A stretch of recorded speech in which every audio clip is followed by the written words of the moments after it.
La sagesse d'en haut est tout d'abord pure, ensuite porteuse de paix, douce, conciliante, pleine de compassion et de bons fruits. Elle est sans parti pris et sans hypocrisie. Jacques 3,17.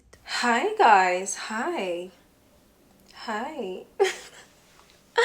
Since '06, I've been writing this story. I know be OG, but if you ask them know me. Coucou tout le monde, bienvenue sur ma chaîne, moi c'est Clara Grace 4. Si c'est ta première fois de passer par ici, je t'invite à t'abonner, à liker, à commenter. Mais surtout n'oublie pas d'activer la cloche de notification pour ne manquer aucune de mes vidéos. Alors aujourd'hui on se retrouve pour une autre story time. Et je sais que vous aimez les story time et je sais que vous adorez les story time. Aujourd'hui on se retrouve pour une story time bien particulière. C'est une story time un peu mystique, un peu, hein, vous voyez. Mais vous connaissez, on va pas, we're not gonna talk too much. On va donner les noms donc du coup aux personnages principaux de cette histoire. Il y a ma copine qu'on va appeler, on a qu'à t'appeler comment? Celle-là on a qu'à l'appeler comment même? Géza. Pourquoi Géza? Géza, on va t'appeler Géza. C'est ce qui est venu, c'est ce qu'on te donne. Donc il y a Géza dans l'histoire. Il y a ma maman. Et le reste des personnages n'ont pas besoin de nom. En tout cas, vous allez comprendre pourquoi je dis ça. Ce qu'il faut savoir, c'est que Géza et moi, on se connaît, ça va faire bientôt, si je ne me trompe pas, 4 à 5 ans. Oui, disons même 5 ans par là. Et Géza, c'est vraiment une fille, je vous donne un peu les caractéristiques de Géza. Géza, c'est vraiment quelqu'un de douce, très douce. Elle adore les enfants, mais just live it. Je sais que ce sera une maman incroyable parce que franchement, elle a beaucoup de patience avec les enfants, mais elle est le genre de personne avec les enfants, les enfants l'adorent en fait. Les enfants l'adorent vraiment. Donc Géza et moi, on se connaît au travers de ma grande sœur. En gros, sa cousine était pote avec ma grande sœur et donc sa cousine l'a présentée en fait à ma grande sœur. Et donc Géza, maintenant avec ma grande sœur, elles ont sympathisé et tout. Et un jour, je me suis retrouvée chez Géza avec ma grande sœur, on a sympathisé. Vraiment une fille tellement cool et tellement gentille. Et donc là, Géza, entends-toi Géza, j'ai une story time où tu m'as trahi. Tu sais ça non? Donc ce que je suis en train de dire là, c'est ton avant. C'est ton milieu. Parce que toi et moi on n'a pas parlé. Mais tu sais que ta story time où tu m'as fait fort avec... Ok, bref. Allons-y d'abord avec cette story time. Je vais pas te faire fort déjà quoi. On va d'abord faire cette story time. Et puis, l'autre story time où tu m'as fait fort là, que tu connais là, on va faire. Donc ce qu'il faut savoir c'est que Géza et moi on devient très potes, on travaille même, vous connaissez le restaurant là, est-ce que tu as déjà fait la story time? Oui non, le restaurant de Goliath, où Goliath voulait me frapper là. Géza avec la Chakala, avec Angela, nous tout on travaillait là-bas, vous connaissez déjà l'histoire là. Donc voilà comment Géza, elle et moi on était collés, c'est vraiment un amour. Géza, ce qu'il faut savoir c'est que Géza gardait Ellie pour moi tous les week-ends. Parce que quand je travaillais au restaurant, moi je travaillais de lundi à samedi. Mon seul jour où je ne travaillais pas c'était dimanche. Et elle, comme elle partait pas à l'école les week-ends et elle voulait pas travailler les week-ends, elle prenait Ellie dormait là-bas et tout chez elle or whatsoever. So c'est vraiment, Géza c'est vraiment la tata d'Ellie. Je sais pas si vous voyez, like she is the auntie, like Ellie l'adore. Maintenant, il a un peu oublié parce que ça fait longtemps qu'on ne s'est pas vu, mais il adorait en tout cas. Et donc, un jour, on va dire, donc moi je tombe enceinte d'Adidi, mon dernier. Je tombe enceinte d'Adidi. Tout se passe bien, elle venait me voir vite fait, pas tout le temps, mais vite fait, elle venait quand même me voir. Et elle gardait Ellie pour moi, pas vite fait, j'ai envie de dire vers la fin de ma grossesse, parce qu'au début, moi, j'ai caché ma grossesse à tout le monde. Personne ne savait que j'étais enceinte. Et quand je dis personne ne savait. C'était comme, je ne sais même pas. Mais j'étais malade. J'étais tout le temps malade. Je vomissais comme une dingue. Donc, je ne voulais pas trop inquiéter les gens et tout. Il y avait que ma maman qui était au courant et tout. Géza, quand elle apprend, elle aimant tellement les enfants, elle me dit, mais Clara, non, je ne peux pas te laisser comme ça. Donc, elle venait de temps à autre. Elle prenait Ellie et tout et tout. Voilà comment j'accouche. Quand j'accouche, c'est Géza qui gardait Ellie à la maison. Encore pour vous dire, vraiment la tata d'Ellie, hein, Géza. C'est elle qui gardait Ellie, ils sont venus me voir à l'hôpital, et tout et tout. Moi, franchement, c'est quelque chose que je n'oublie pas. Moi, quand tu m'aides, et surtout quand tu m'aides avec mes enfants, moi, je peux pas t'oublier, en fait. Je peux pas être ingrate, en fait. Like, it doesn't matter. Peu importe ce que tu me fais après, franchement, le côté que tu as fait là, c'est vraiment important pour moi. Donc, je peux fermer les yeux sur d'autres trucs, en fait. Et voilà comment je rentre à la maison avec le bébé. Géza, elle est tout le temps là, moi je fais césarienne, donc souvent elle venait m'aider. Elle allait acheter les médicaments pour moi, je me rappelle très bien. Quand j'avais eu ma césarienne, c'est elle qui allait acheter les médicaments pour moi. Elle est tellement un amour, tellement attentionnée, elle venait tout le temps me dire ça va, si tu as besoin de quelque chose, s'il te plaît Clara, dis-moi. Et tout, je dis non, t'inquiète, merci beaucoup, en tout cas tu es la meilleure et tout et tout. Je crois que 3 mois sont passés comme ça là. Je crois que Géza a voyagé pour aller à New York, où elle a une amie de New York qui est venue. C'est either or. En tout cas, il y a une histoire de New York dedans. Sa copine la vit à New York. Et donc, Géza et sa copine, elles ont fait leur truc. Bon, whatever. Moi, je n'étais pas au courant. Mais je sais que Géza n'était pas là pendant un moment. Donc, quand Géza rentre, elle me dit, ah, Clara, j'ai envie de te voir et tout. Je dis, mais il n'y a pas de souci, je viens quand? Mais je ne sens pas que ça va, quoi. Mais bon, moi, je me dis que, bon, whatever. Moi, c'est ma copine. S'il y a un problème, elle me dira que Clara, il y a un problème. Sauf que Géza était un peu bizarre, comme je vous dis. Elle était un peu... Bref. Je dis, il n'y a pas de souci, j'atterris chez Géza. Mais elle m'avait déjà parlé un peu en parabole. Elle m'a dit que, ah, j'ai pris des colocataires. Ça fait déjà 3 mois, ils ne payent pas le loyer. Je dis, oh, tu as trouvé des colocataires là où ça, c'est quel genre de colocataires? On te met dans la maison pour payer, même si les Américains sont comme ça. Parce qu'ils savent qu'on ne peut pas les chasser au bout de 30 jours, vous n'avez pas le droit. Quand ils sont déjà restés dans la maison, c'est fini. Vous ne pouvez pas les chasser, il faut faire une procédure, il faut aller chez le juge et tout et tout. Donc, ils profitent de ça pour embêter les gens. Donc voilà comment Géza me dit que, ah, où tu me vois là, je suis bloquée avec les colocataires américains là. Si tu peux venir, rester avec moi et tout. Franchement, parce qu'ils me font peur. Elle a un peu essayé de survoler un peu le problème. Je lui ai dit, bon, Adid est encore bébé. Adid, ça fait 2 ou 3 mois comme ça. Je lui ai dit, bon, je vais venir avec les enfants. Donc je dis à mon baby daddy, dans mon gars, dans le temps que, ah, il y a Géza qui a besoin de moi là-bas. Moi, comme elle m'a aidé quand j'étais enceinte, franchement, je ne peux pas la laisser comme ça, je vais partir. Mon baby daddy dit, non, il faut partir. Je dis, ok. Je m'en vais chez Géza. Arrivé chez Géza, le premier soir d'abord, c'était déjà bizarre. Le premier soir, quand je suis arrivée chez Géza, j'ai vu Géza, elle a mis les bougies, elle est musulmane. Donc elle a mis ses bougies, elle était au téléphone avec sa maman, elle priait. Je dis bon, ok, on est en train de prier et tout. Moi je dors comme ça, je rêve, parce que moi j'ai un truc. Chez nous, on rêve beaucoup. On a la vision nocturne, on voit. C'est-à-dire que moi je peux rêver des choses et ça m'arrive. Moi je suis comme ça. Donc je dors, et souvent quand je dors chez les gens, genre j'arrive à voir des trucs qui se passent dans leur maison, je sais pas, en tout cas, c'est comme si les esprits là rentrent dans mes rêves, whatsoever. Donc moi je suis allongée sur le lit, vous voyez non? Donc je suis allongée et tout. Je vois, c'est comme si je rêve, mais je ne rêve pas. Genre, je sais pas comment vous expliquer. Je rêve, non? Attendez, mon téléphone c'est débranché, ça c'est débranché par rapport à quoi? Moi j'ai besoin d'avoir le truc. Genre j'ai l'impression que je rêve, mais je ne rêve pas. Donc je dors et tout. You guys, dans mon rêve, je vois une dame dans le coin du mur en eau. Genre, elle s'approche un peu de moi, mais elle veut me faire du mal. Et je suis comme tétanisée. Je commence à prier dans le cœur. Je prie le feu. Je fais qu'envoyer le feu. Quand j'envoie le feu comme ça, là, elle recule. Genre comme si, avec une rapidité, comme dans les films d'horreur là-haut. Les films d'horreur que vous voyez, il y a la vérité dedans. J'ai dit que, oh, je me réveille en ce soir, je commence à prier, j'attrape les enfants. Donc, ils étaient à côté de moi. Et elle dormait beaucoup avec Adidi. Elle aimait beaucoup attraper Adidi. Comme elle aime beaucoup les bébés. Donc, je commence à prier. Je prie. Le matin, je me réveille, je raconte le rêve. Elle me dit, oh, ça c'est un bizarre et tout. Mais elle hésite à me dire quelque chose. Je le sens. Mais elle me dit que, ah, Clara, ton rêve est bizarre. Et je dis, je te dis, une dame comme ça, là, dans le coin du mur et tout. Je me demande que, mais ça, c'est qui? Une dame un peu bizarre, je ne vois pas le visage, mais elle se rapprochait comme si elle veut me faire du mal et tout. Voilà comment le même soir encore, elle fait encore la prière avec sa mère, mais elle est inquiète dans sa prière, j'entends sa maman parler. Tout, je dis, mais il y a quel problème ici?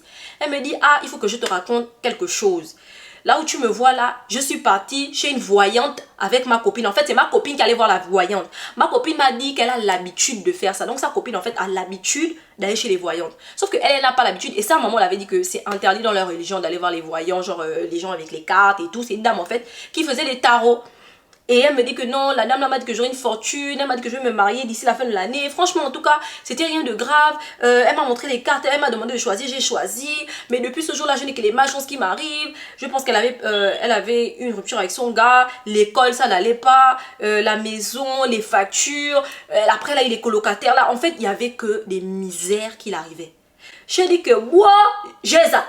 Donc, moi, je viens chez toi. Tu peux me dire que, Clara, où tu es là, tu es dans les problèmes. Je suis dans les problèmes. Tu me laisses venir comme ça là. Entre temps aussi, les gars là avaient le fusil. Genre ces colocataires avaient le fusil. C'était une fille et un garçon. Genre un couple. J'ai dit, oh, Géza, toi aussi, oh. Bref, donc je commence à vivre avec Géza en sachant que il y a quelque chose qui se passe qui n'est pas forcément naturel. Donc Géza et moi, on est dans la maison.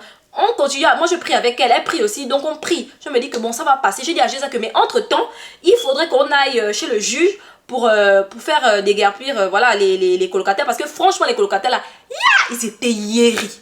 Ils étaient impolis. C'est-à-dire que désagréable n'est pas désagréable. Je dis, eux là, quand ils rentrent dans la maison, c'est la loi du plus fort. Ils crient sur nous, ils mangent notre nourriture. Genre, on comprenait plus. Donc on est parti voir le juge. Le juge a signé la lettre et tout, qu'ils vont sortir. Mais on a appelé la police aussi. La police a dit vous n'avez pas le droit de l'approcher parce qu'elle avait vraiment peur. Il y avait vraiment une peur. Moi je restais tout le temps à la maison avec les enfants et elle allait à l'école. Donc quand elle revenait le soir, on était là, on chillait ensemble, mais on priait tout le temps. Et je lui ai dit moi je ne vais pas t'abandonner. Tant qu'ils ne sortent pas de la maison, je vais rester là. Le jour où ils vont partir de la maison, là, moi je vais partir parce que c'est vraiment eux ton main problème. Vu que tu pries avec ta maman, tout ce qui s'est passé, tout ce qui se passe autour, ne t'inquiète pas, ça va partir. Elle m'a dit ok Clara, franchement, merci beaucoup et tout. J'ai dit que toi aussi. Toi aussi, tu es la maman d'Eli. Je ne peux pas t'abandonner comme ça. Toi aussi. Donc, on restait là et tout et tout. Entre-temps, un jour, elle et moi, on est à la maison comme ça, you guys. Moi, je suis en haut. J'entends qu'on met la crier Clara, Clara, Clara. Je dis, oh, il y a quoi dans la maison là? En fait, j'ai d'abord cru qu'elle voulait blaguer. Donc, je dis, il y a quoi? Elle me dit, non, je me suis coupé le doigt. Je dis, tu t'es pas coupé le doigt, arrête. Elle me dit, Clara. Quand je descends comme ça, vous là, regardez le sang par terre. Une mare de sang. Mais quand je dis une mare de sang, le sang au sol, le doigt, elle avait, je ne sais pas c'était lequel des doigts, je ne sais pas le pouce ou bien, je ne sais pas lequel des doigts, en tout cas, en fait, elle utilisait le couteau pour, je crois, couper quelque chose. C'était à manger, elle faisait à manger en tout cas. Donc, elle a coupé son doigt. Non, elle lavait les assiettes. Either or, je ne me rappelle plus trop bien, mais je pense qu'elle lavait les assiettes quand même. Donc, elle me montre, you guys, une vraie, oh, le doigt allait vraiment se couper, une vraie fissure, sans que, oh, elle me dit Clara, j'ai la malchance, le truc là est dans la maison. Genre la dame, moi elle ne fait que me dire qu'en fait elle pense qu'il y a un problème en fait. Entre temps, si je ne me trompe pas, à la veille, moi je fais un rêve où il y a une dame qui tourne la maison avec les cartes. Donc il y a une dame qui tourne la maison avec les cartes, qui tourne la maison avec les cartes et elle appelle son nom. À un moment donné, moi je regarde par la fenêtre, je vois la dame. Vous là, je raconte ça, j'ai les frissons. Je vois la dame par la fenêtre, vous voyez. Donc, moi je me dis, mais elle fait quoi ici? Et je regarde ma copine, elle dort, je ne veux pas l'effrayer dans mon rêve. Donc, je me dis, non, je commence à prier seulement. Entre-temps, quelqu'un cogne à la porte et j'ai le courage dans le rêve de descendre. Mais quand je regarde la porte, c'est la poste. C'est genre à la poste. Vous voyez la poste? Et genre, j'ouvre la porte, c'est pas la poste, c'est la dame.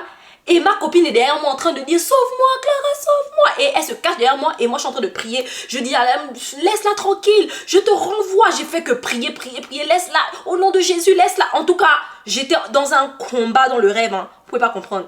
Laisse-la et tout. Et au fur et à mesure que je disais ça, c'est comme s'il y avait un vent impétueux qui poussait la dame hors de la pièce, genre hors de la maison parce qu'elle avait mis un pied dans le seuil de la maison.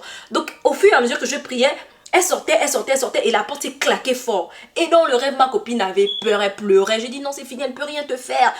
J'étais en train de la consoler en fait. Je disais non, t'inquiète, elle ne peut rien. Elle me dit Clara, non, Clara. Elle pleurait dans le rêve. Je me réveille en sursaut. Je commence à prier. Je dis mais ça c'est quoi? Ça c'est quoi? Et elle-même aussi, elle me dit Clara, j'ai fait un mauvais rêve. Je dis que tu as rêvé quoi? Je n'ai pas voulu raconter mon rêve, j'ai voulu écouter son rêve. Quand elle me raconte le rêve, mon rêve là, c'était son rêve.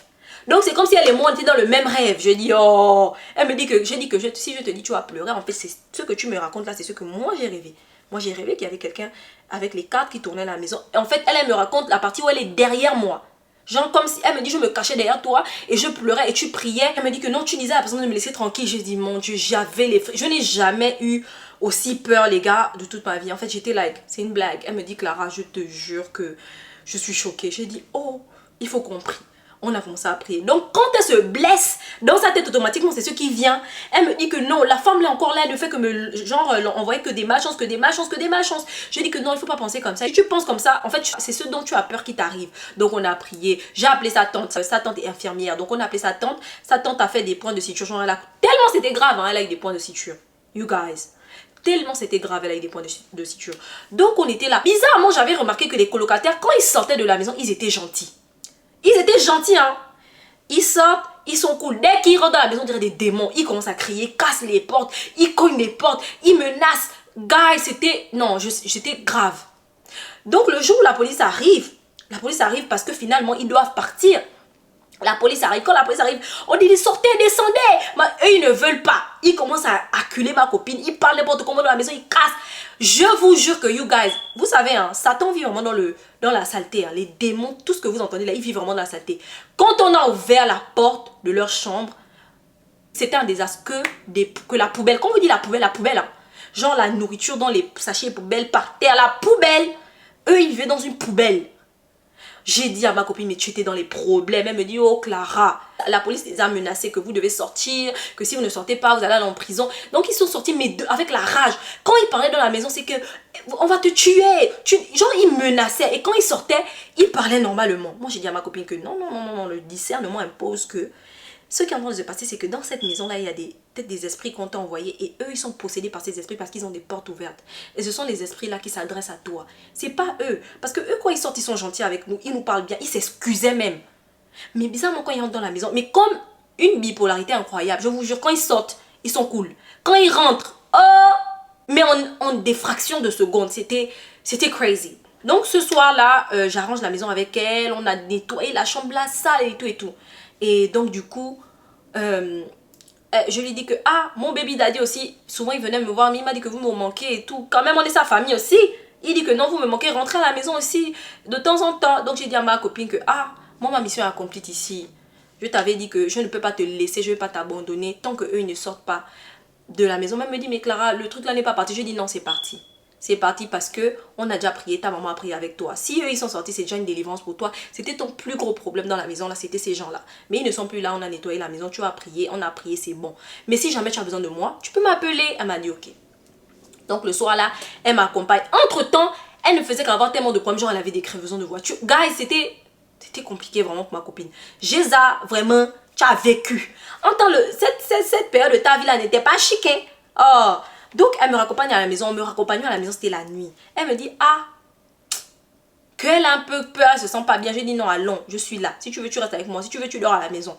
Puisque chez nous, il y avait 3 chambres. Elle me dit, ok. Donc, on roule. You guys, vous n'allez pas croire ce qui nous est arrivé. Crevaison, maman.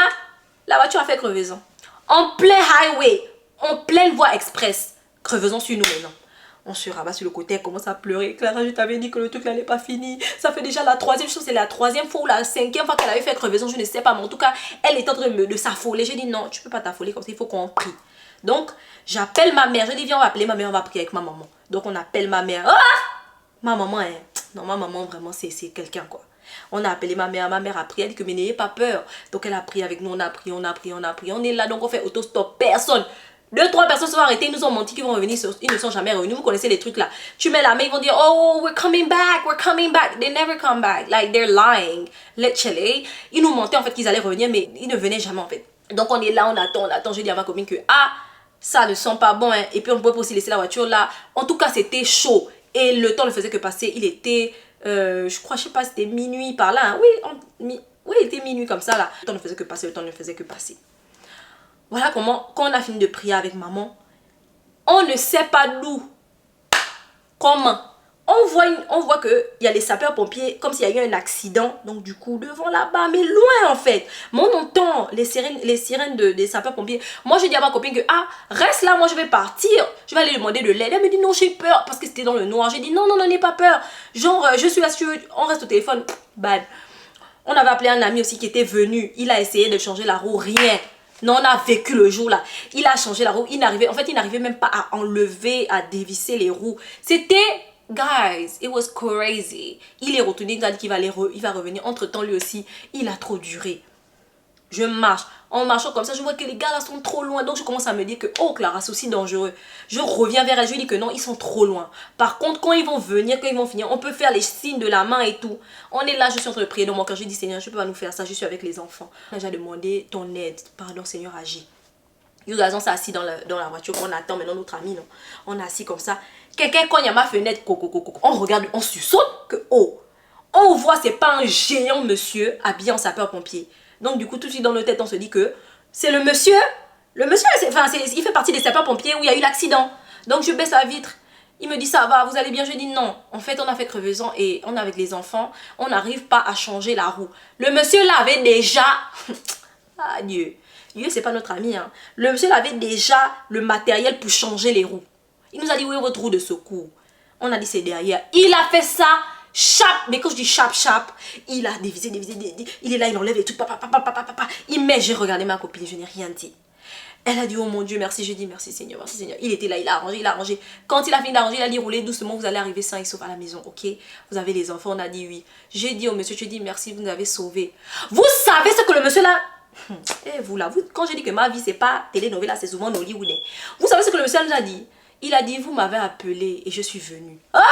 Qui t'a appelé? Qui te connaît? Non, te connais pas. Que vous m'avez, il a bien dit ça. You guys call me and I came. Vous m'avez appelé et je suis venue. J'ai regardé ma copine. C'est-à-dire qu'elle m'a regardé avec un regard pour me dire que Clara, j'ai entendu. Laisse. Je sais que tu sais que j'ai entendu. J'ai dit, what? Après, j'ai dit merci beaucoup. Il était, je me rappelle de son visage. Beau, très, c'est-à-dire que il avait un aspect. Vous voyez quand quelqu'un est à côté de vous, vous avez la paix là. Genre une aisance en fait. Il inspirait la confiance. If that makes any sense. Donc après, il nous a fait ça. Il est parti. Nous aussi, on a pris notre voiture. Doucement, doucement, on roulait. Doucement, doucement, on roulait. Doucement. À un moment donné, la voiture commence à signaler là-bas.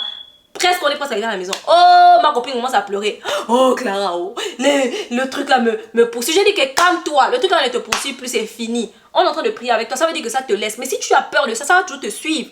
On est en train d'aller à la maison. Tu vas dormir avec moi. Il n'y a pas de problème. Roulons doucement, doucement. Oh non, la voiture signale. Oh, j'ai dit, maman, allons, il n'y a rien. La voiture là va arriver à destination. On va arriver à la maison. On a roulé. Elle a roulé, elle a roulé, elle a roulé. Elle s'est garée à la maison. On est parti. On a mangé, on riait un peu là. On parlait. J'ai dit que tu peux rester avec moi as long as you want. Jusqu'à quand tu te sentiras à l'aise, tu peux rester. Je crois qu'elle est restée la nuit. Et le lendemain, il fallait arranger la voiture. Donc elle est partie. Mais je lui ai dit que si tu as un problème, appelle-moi. Anything, just call me. Elle m'a dit, ok Clara, il n'y a pas de problème. You guys, peut-être 5 mois sont passés comme ça là. Donc le temps passe. Ça va mieux. Vu qu'elle ne m'appelle plus. Enfin, pas qu'elle ne m'appelle plus, mais genre pour ça quoi. On parlait. Mais elle ne m'appelait pour me dire que genre elle a des problèmes et tout. Le truc là c'était arrêté. Genre il n'y avait plus de problème en mode. Elle n'avait plus genre des accidents bizarres. Il n'y avait plus de roommate chez elle. Donc il n'y avait plus les colocataires qui l'emmerdaient là. Son école ça allait mieux. Elle avait maintenant de meilleures moyennes. En tout cas sa vie ça allait nettement mieux que quand j'étais allée et puis c'était chaud là. Donc on se parlait de temps en temps. Je suis là, you guys, je suis en train de dormir avec Adidi. Adidi est encore petit. J'ai fini de donner la nourriture à Adidi.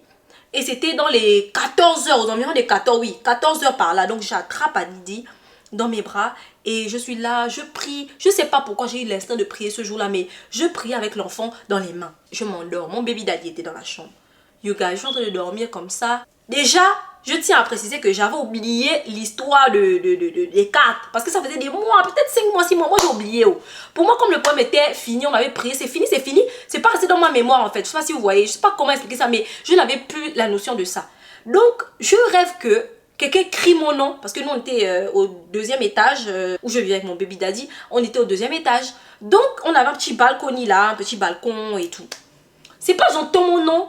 Genre quelqu'un au balcon qui m'appelle en fait, Clara, Clara, sors de là, tu sors de là, tu sors de là. J'ai dit que, oh, dans le rêve, non. Je dis, mais qui m'appelle? Qui m'appelle, qui crie mon nom comme ça, qui veut me gêner, me déranger chez moi? Tu connais chez moi, tu peux cogner, mais pourquoi tu m'appelles depuis le balcon? Donc je me lève. Quand je me lève, oh, you guys, je suis en train de parler là, j'ai des frissons, oh. Quand je me lève, j'ouvre la porte, je vois en bas la même dame là avec la carte comme ça, elle attrape la carte comme ça, elle me menace. Que pourquoi tu l'as enlevé de ça? Pourquoi tu as pris la part de Géza? Tu vas me redonner Géza et tout. J'ai commencé à envoyer le feu. Vous ne me connaissez pas, hein, moi. J'ai dit souvent à ma mère, hein, quand les gens viennent chez moi, c'est-à-dire que quand tu penses que tu as le droit de rentrer chez moi, sache que ce qui t'attend ne va pas forcément te plaire. Donc, ça veut dire que tu as pris tes précautions. Oh, je ne me suis pas amusée avec elle. J'ai commencé à prier, j'ai envoyé le feu. Je dis que tu laisses Géza, c'est la dernière fois que tu cherches Géza, c'est la dernière fois que tu viens chez moi. Je ne t'ai pas donné le droit de venir chez moi. Comment même tu as trouvé chez moi? En fait, dans le rêve, je suis choquée. Juste de prier. Elle bouge bizarre, elle se tord. Elle est bizarre jusqu'à elle tombe. Tout ça là, hein, je me réveille, j'ai oublié. Je raconte maintenant le rêve à mon baby daddy. Mon baby daddy il me dit, oh non, mais appelle Géza. Faut appeler Géza parce que ça, c'est pas un bon rêve, ça. Tout ça, là, vous, là, je suis encore ignorante que Géza m'avait déjà dit qu'elle est allée voir la voyante et que j'avais déjà fait un rêve où Géza s'est cachée derrière moi, où la voyante avait quelqu'un tournait la maison de Géza avec la carte. Je suis là comme amnésique. Donc, j'appelle Géza, tout bêtement. Allô, Géza. Et puis, ça faisait longtemps qu'on n'avait pas parlé au téléphone. Elle me dit, oh oui, Clara, ça va. Et tout. Je dis que Géza, j'ai fait un rêve bizarre sur toi. Hein. Il y a une dame qui m'appelle depuis le balcon avec les cartes. Elle avait une carte en main. Et elle me menaçait que pourquoi je t'ai enlevé. Mais Géza commence à paniquer au téléphone. Limite, c'est comme si elle pleurait. Je dis que Géza, c'est comment? Elle me dit, Clara, tu te rappelles pas? Je dis, mais rappelez de quoi? Elle me dit, Clara. Elle commence à s'affoler. Je dis, Géza, calme-toi. Pas doucement. C'est comment? Oh non, tu te rappelles pas quand tu étais venue à la maison, je t'avais dit que j'ai dit, oh, vous là, quand elle m'a dit ça, les frissons n'étaient pas les frissons, j'ai tressailli, j'ai dit, oh, mais oui. Elle me dit, Clara, elle est de retour. J'ai dit, non, elle n'est pas de retour. En fait, elle n'arrive plus à t'atteindre, mais elle est fâchée. Elle est fâchée parce que moi, je suis venue chez toi, j'ai prié avec toi et elle n'a pas l'accès à toi. Donc, elle vient s'en prendre à la personne qui a fait en sorte qu'elle n'ait plus accès à toi. C'est pour ça qu'elle est venue chez moi, mais ne t'inquiète pas. Là, j'ai entendu un peu bizarre. Hein? En tout cas, je lui ai dit que mais ne t'inquiète pas, elle ne va plus venir. Parce que je l'ai menacée et j'ai prié dans le rêve, elle se tordait et elle est partie. Donc, ne t'inquiète Clara, tu es sûre, je peux venir dormir chez toi. Elle voulait maintenant venir dormir à la maison.